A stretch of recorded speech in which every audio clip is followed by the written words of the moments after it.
So, hi guys, today we are going to discuss very important topic, that is code first approach in entity framework. Okay. So my name is Ali. Today I'm going to explain you what is code first approach. So before starting this video, guys, please like and subscribe this channel because I'm going to put a lot of more videos for our .NET related, React related, Angular related. Okay. So please subscribe this so that you should get like more learning from me. Okay. So thank you. Let's go to the our code now. So let's go for Solution Explorer here, and let's create a new project for our code first approach. So for code first approach, we are going to choose a new project. Okay. So what I will do is I will write a project name here, that is code first approach. Okay. Now here we are going to go for click OK. Now you can choose MVC here and choose empty here. And now click OK. Okay. So when you do like this, one project is going to be created related to your code first project. Okay. So in code first approach, guys, one thing you need to understand that your model class, your context class, everything you need to create with your own hand. Okay. So it's mean that like unlike your database first approach, the model class is going to be created and context class is going to be created automatically, right? So here in this code first approach, it's not going to happen anything like that. You need to create your own context class, your own model class with your own hand. Based on that, you can create your own database, your tables, and all of the things. You can do it. Okay. So let's start the things. I will close all this projects which is open for me. So let me close all this. Okay. I have closed everything. Now I'm just starting with the code first approach. Let's go to the model first and just create one simple class. So this class name I'm going to give it as employee model class, which I'm going to write it. Okay. So this is an employee model class, which I'm going to create it. Now in this employee model class, guys, I'm going to say like, I'm going to add some property there. I'm just going to say like emp id, which I'm going to add it. So I will say like id, I want to have it. Emp name, I want to have it. And emp salary, I'm going to take it. Okay. So obviously name should not be integer type. We will take it as a string, this one. Okay. So these are the three properties which I'm going to take it. I want my employee ID to be primary key. So to add a primary key, you need to take these two square brackets, say like capital K, EY key. So if you specify this attribute on any property, so that particular property is going to become as a primary key. So that is present in system.componentModel.data annotations. So just choose that. Okay. So this is your first step done, guys. You have done successfully the first step. Now you have created model class, right? You have done with the model class. Now what is the second step? What is the second step? The second step is just create one simple context class. So to create a context class, you're going to say like employee context, you're going to say it, employee context.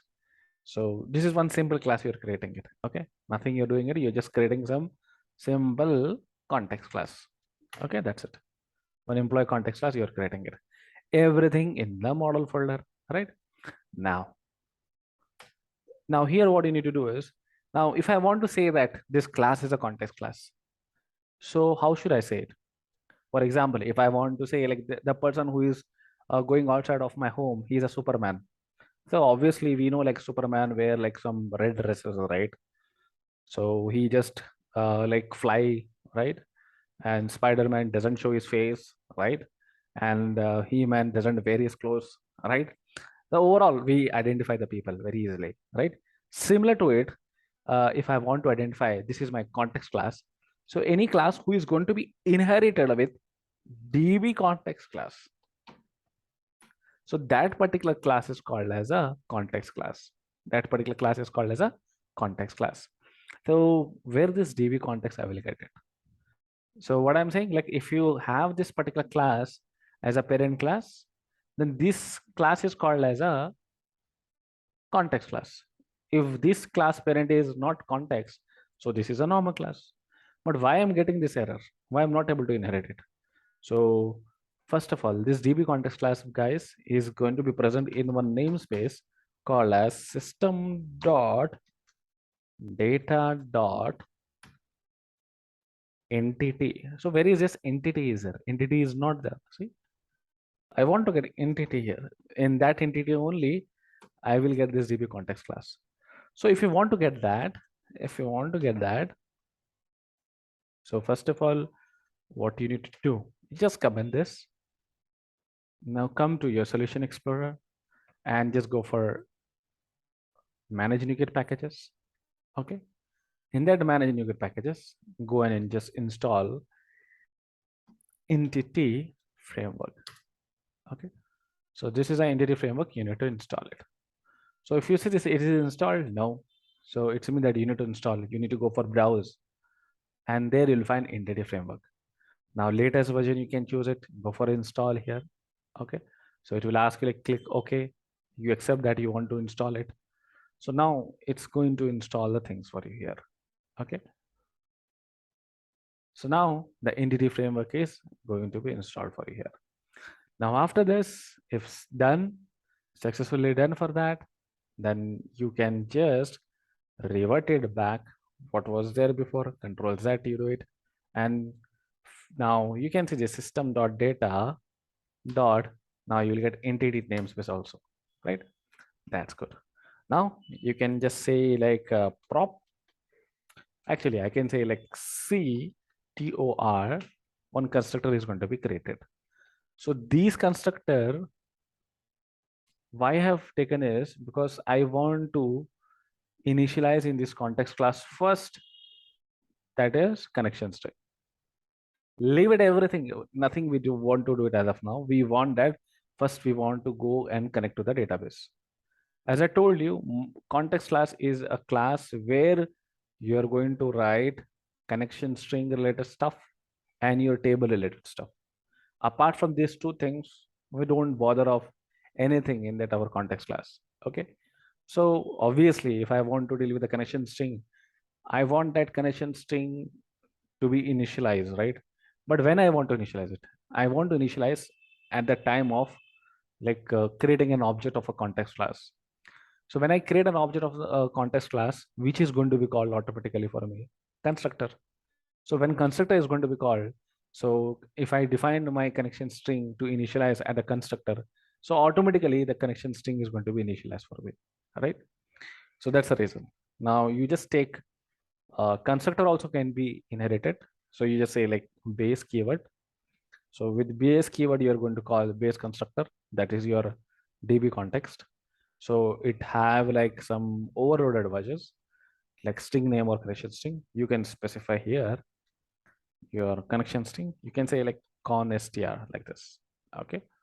Now after this, you just specify public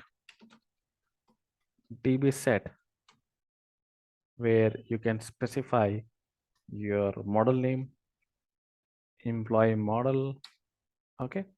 And then employee model, one plural you need to give it here, guys. Okay. This is a plural which you're going to give it here. And after that, you just say like get set. Okay, like this, you can specify it. Okay, now just save this. So your second step is done, guys. First step was what? You have to create one model class. Second step was what? You need to create one context class. Context class you have created. And these context class basically going to inherit the connection string from it. So when you're going to create an object of this class, so this is going to, as it is inheriting connection string, so it's going to connect to the database. And this is your table, employee model table. If you see here, DB set is nothing but it's a collection of entities in the context class.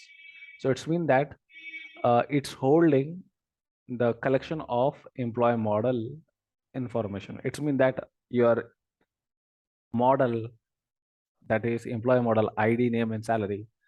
they are going to map with your database table, employee model table, and their properties, and whatever the properties are matching, all that column related stuff is going to be as a collection of information. We are going to hold it in this variable. Okay, I repeat once again, it's an ORM model, object relational mapping, means that your C# class object and your relational database table, both of them, they are going to map with each other. When they are going to map with each other, what are the entities, what are the columns, and what are the C# properties matches with same name. So they are going to give all that column related information as a collection of information to the DB set. So where in DB set of employee model, it's holding all that information, and that information we are going to access with the alias name, that is employee models. Okay. We have this table now. In this table, we have all the informations. Okay. Now, next thing what you're going to do after defining this, you are just going to go to your controllers, right click, go for add, and create one controller. Okay. Now you're going to say like one controller MBC5 controller empty, which you're going to say it. Okay. So let's create simple controller. Hey, let's say employee controller. Okay. That's it. Employee controller we are going to create it. Now this controller is having default index method, right? Now, first of all, you're going to take like employee context. So this is present in some other folder. So just say like that folder reference employee context db equal to new employee context, which you're going to go for it. Okay. Now after this, what the next step you're going to do, guys, you are just going to specify db dot, this is our employee model table dot, here you're going to convert all the data into the list. Okay, so just say list here. Okay, now till here we are clear now. This is our table. DB is nothing but your employee context. So in that employee context, this is our table, we have it. If you forgot, just see this in this employee context, we have this table. So as I've created an object of this class, okay, as I've created an object of this class, so this is going to give me like connectivity is going to happen. It I didn't define the connection string till now. We will define it now. This is db.employee model table. So this table will give you all the data. We are converting to the list, and we are sending to our view page. Just say like add view, and we just say like yeah. So we just say like add view here. View name is index. Okay. So now just say add here.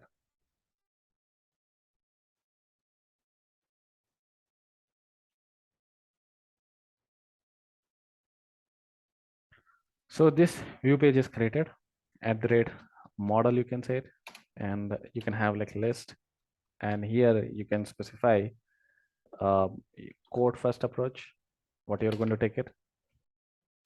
In that models is a folder, and in that you're going to have an employee model. That's nothing but we are bringing a list of employee information, right? So that is in our code first approach project, we have a model folder. In that list of employee model, we are getting it here, right? Now next thing is very easy. You just take one table tr, you will have like some th. Okay, so how many th you're going to take it? 3, right? You will have like id, you will have like some name, you will have like some salary. Okay, so all this stuff you're going to take it, and rest of the thing is you're going to take again at the rate. For each loop you're going to take it, there you will bring like all the model related information. So in this model you have like all the employee table record. So one time like we are going to iterate it, and we are going to, so whenever a new record come, it will create one row. In that row we will create like columns. So 3 columns details we want to display it. So we just say like at the rate item, and there we say like dot id dot name dot employee salary. We're going to take it. Okay. Now that's it. We are going to specify one simple class is equal to a bootstrap class where a table border table like striped. We're going to take it. Okay. And then let's see like whether we are going to get the information or not. But you need to go to your web config file, and in that web config file you will have to define the connection string. So here after system.web I can specify the connection string here like this. In that connection string I say like add some name, and that name you know that what I have defined it, constr, right?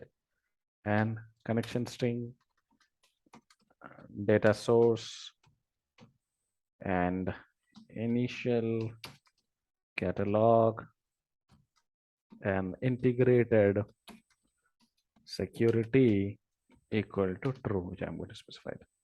Okay. So data source is nothing but my SQL server name. As you know that my server name is Azam TCS Express.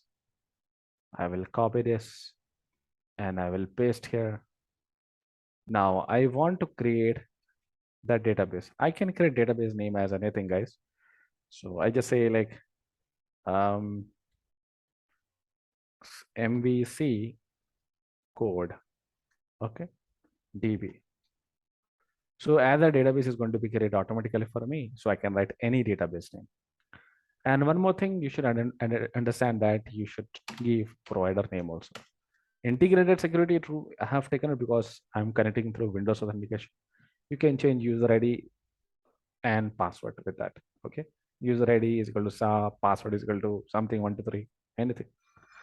So system dot data dot. So I'm going to use SQL client here. That's what I'm writing it. Okay. So that's it. Everything is done. Now let's go and rock it now.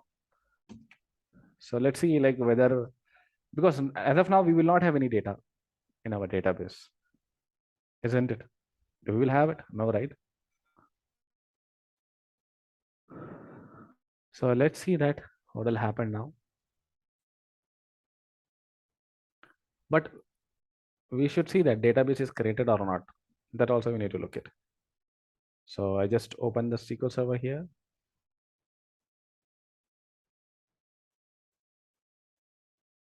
So I'm just opening database. And meanwhile time, I will go and see like in my browser what the thing is happening here.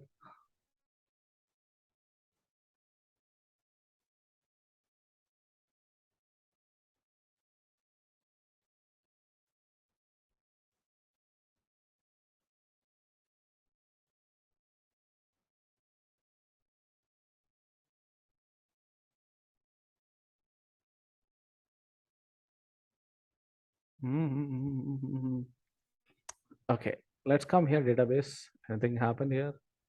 No.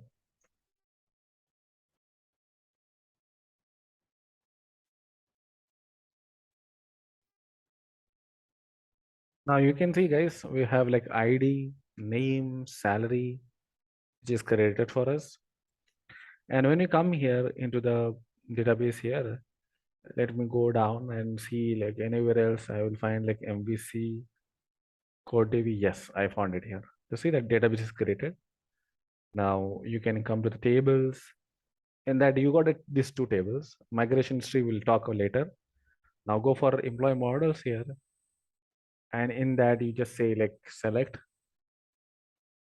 and obviously nothing is there here. We need to enter some data here. So edit, we are going to do it. Okay. So when I say like edit, I can have an option to update the things. So name, ID is primary key. So I'm just going to say like name as Neha and salary as something like 8900 something. And I will have like Javed something like something. Okay. So this is two people like salary and name I have taken. Okay. Now come here and just refresh this, and you will find that there are two employee records, Neha and Javed record. I got it here. Okay. So moral of the story, like in code first approach, you need to create a model class. Second thing, you need to create a context class also, right? And you need to define the connection string. Then you need to go to your controller, define, create an object of that context class. Then you just need to call that particular method. Then you need to create a view, right? And you can display the information. So overall, we are understanding that like Neha and Javed, all this information we have been, as of now, we didn't perform like create operation, right? So at the back end, we have did it, and we are able to display that information here, right? Now, how I can perform like create operations? So whether for create operation, do I need to do like a lot of coding? No, guys, nothing you need to do it. So that's a benefit of entity framework. In entity framework, you just need to write simply one line of code. That's enough. In one line of code, you can perform insert, update, delete, and all other stuff. Now just see that I'm going to perform like create operation. Let me say public, and I will say like action result class. When I say like create operation, okay, and in that create, you can just say like db dot my table name is employee model table. Okay. So first of all, I just want to return a view. That's it. Return a view. That's what I'm going to do it. Okay. So this is a view page which I'm trying to create it. So right click here and you just say like add view. So now I'm going to create one view, that is create view page. Okay. Now in this view page, what I want to do is I just want to create one form tag. Under the form tag, I will have like simply text box. Okay. Input text box, I will have it. So input type text, and name is equal to emp name. You can take it. Okay. Value, I'm not looking for it here, but I can go for a placeholder. Where can I say like enter employee name, where I can give some beautiful class. So form control. So this is what I just want to paste it once again. So when I paste it here, okay, this is employee name I have taken. I'm just pressing enter. So this is going to be changed as emp salary. Now instead of employee name, I will say like enter salary, which I can say it. Okay. Now last and least, that is one more button, that is input type submit button, which you need to take it. Okay. Now this is not required any name. Remove this. Value is equal to save, and you will have like class, and that is btn success, which are going to take it. Okay. Now this is form. So when you click on save button, what you want to do? You want to cache the values, right? So how you're going to cache the values? With the help of name properties, emp name and emp salary. All right. So these name properties are very important. So here you're going to say like action. And that action you're going to say like real symbol slash. Our controller name is what? Obviously employee controller. We know it. And in that we will have a create method, and method is equal to post. You need to take it. See, whenever the user click on submit button, we want that the user should go to the create method of employee controller, and the method also should be of post type. So if you don't define any get or post, by default, it is going to be get only, right? So index method is get, create method is get. Now I want to create one more method of name create only, but this will be post. So like this, you can specify here HTTP post here. Okay. And here you can specify employee model EMP, you can specify it. Okay. Now next thing what you're going to do, you see the thing is when you click on a submit button, so what are the things is going to it hold it? It will hold name and salary. Okay, these two things it will hold it. Make sure that these names and these names need to be matches. Okay. If it is not matches, then it's not going to catch the things. So it should catch us. It should match us. Now next thing is db dot, your table name is employee model table dot, you will have add method, and in that add method you just specify your entity name. Your entity name is emp, which you can specify it here, and then you just say like int result is equal to db dot save changes method. Now here you need to understand that there is one predefined method entity framework will give us. That method name is add method. If you use this add method, you can insert the records. Okay. So for creating an insert query, you need to use add method. Okay. And to perform like or to execute our query, this line is just helpful for us to create a query. That's it. Here insert query will be created. That's it. So if you're writing an insert query in your database, whether it will insert a record, no, right? You need to select that and you need to click on execute button, right? Then only it will be executed. So save changes method is that. So save changes method say that I will save all the changes that is made to the context to the underlying database. So it means that it will execute the query. Execute the query for us. And not only execute the query, and also return number of rows affected.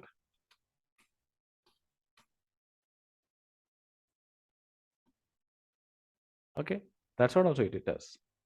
So it's mean that this db.save changes method will return result for us. And so if it is inserting one record, one I will get it here. Okay, and then we are going to select return view.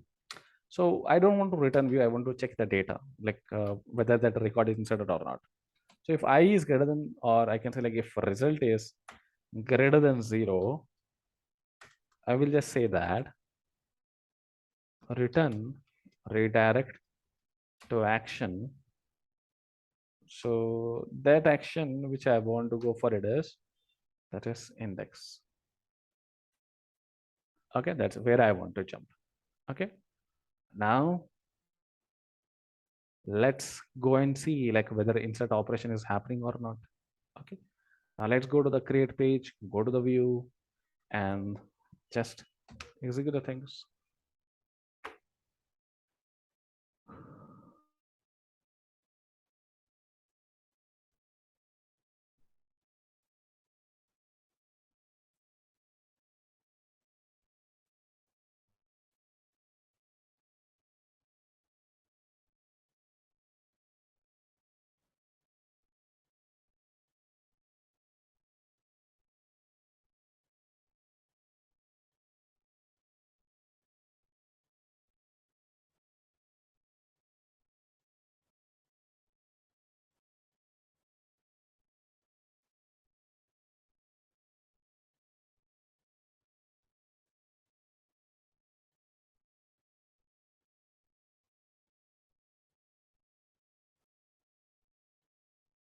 Yeah.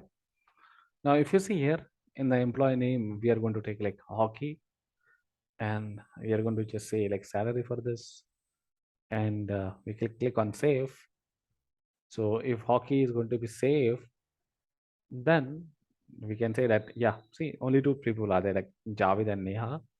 Now, whether the hockey is going to be saved or not for us, let's see it. See, hockey is saved. And again, when I execute this, you can see that hockey is also here. Okay, that's what. So now we have clearly understood how to perform create operation and get operation. All right, that's we are clear of it. Right. Now, next thing, what we need to do, we need to perform edit operation and delete operations. So that edit operation and delete operation, guys, we will see in our next recording session. Okay, how to perform it. Okay, and even I will try to explain in that place how to perform joining of two table also. Okay, with the help of entity framework code first approach. Fine. So fine, guys, we'll stop here. We'll meet again next recording sessions. And please make sure that you should subscribe this channel, like and subscribe. And if you have any uh, topic you want me to explain it, just please comment it. I will try to explain that topic too. Okay. Thank you.